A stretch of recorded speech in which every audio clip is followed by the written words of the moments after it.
Nelson Sakaguchi, a bank executive from one of the largest banks in Brazil, received a life-changing call. On the other end of the line was the governor of the Central Bank of Nigeria, and he wanted to grow the country by building a major airport, unlike the country had ever seen. The project would cost $242 million, and Nelson would be promised a $10 million commission for investing in the project. They meet in London, and Nelson shakes hands with the governor, deputy governor, and the director of aviation. They show him all of the business plans, details, and discuss the entire infrastructure. Nelson is completely convinced, and they shake hands and make a deal.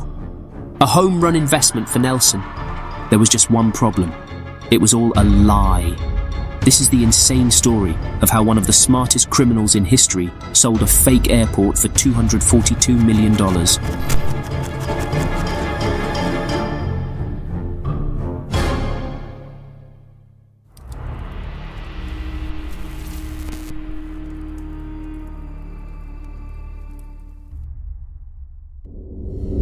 The man behind this insane story is Emmanuel Nwoud.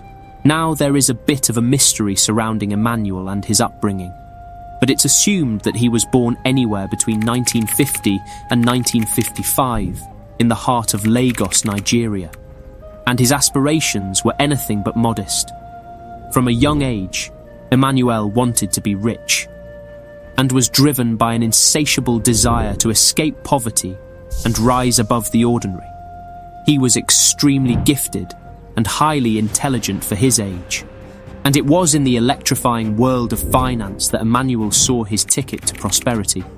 As a young adult, Emmanuel ventured into the world of banking, where he quickly gained a reputation for his sharp intellect and ability to navigate the complex world of finance.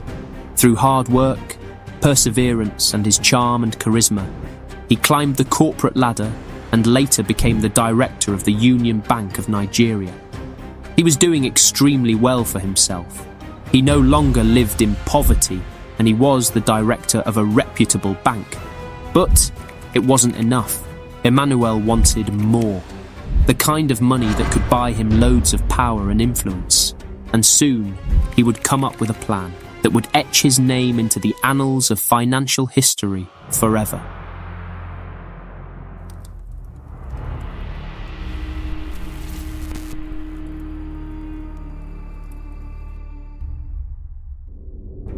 In the early 1990s, Nigeria was undergoing a transformation. The nation had recently declared Abuja as its new capital, a decision that would ignite a frenzy of economic development.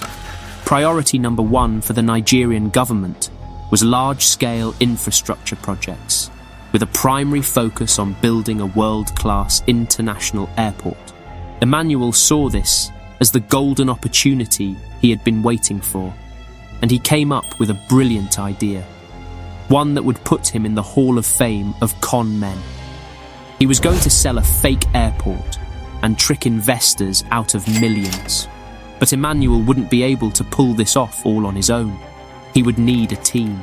So he handpicked a group of 5 individuals, all highly skilled in the areas of finance and banking. Their deep knowledge of the financial sector, as well as their connections, would make it easier to pull off the heist of the century. The plan would involve each of them impersonating high-ranking officials. Once everyone was aware of their role and the details of the plan, it was time to execute.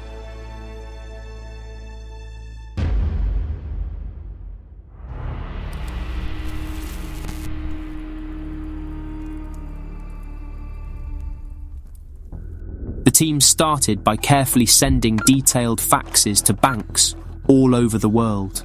These faxes contained an official letter pretending to be from a top Nigerian official named Touristia William, who supposedly worked in the financial planning and budgeting department of the Nigerian Ministry of Aviation, an identity that was completely made up by the team.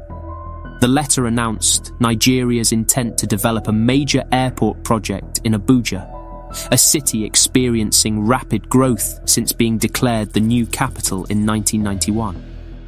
After they sent all the faxes, they waited patiently eager to see if anyone would bite onto their bait of lies. Time passed, and it seemed like no one was interested, when all of a sudden, they received a fax back from a man named Nelson Sakaguchi from Banco Noroeste, a major bank of Brazil. Nelson said he was extremely interested in the proposal and that his bank had been looking for new investment opportunities for quite some time. As Emmanuel read the fax, a smirk appeared across his face and the rest of the team. The plan was now in full effect. Emmanuel immediately called Nelson, but he couldn't just be himself. For the scam to work, he needed to represent someone of great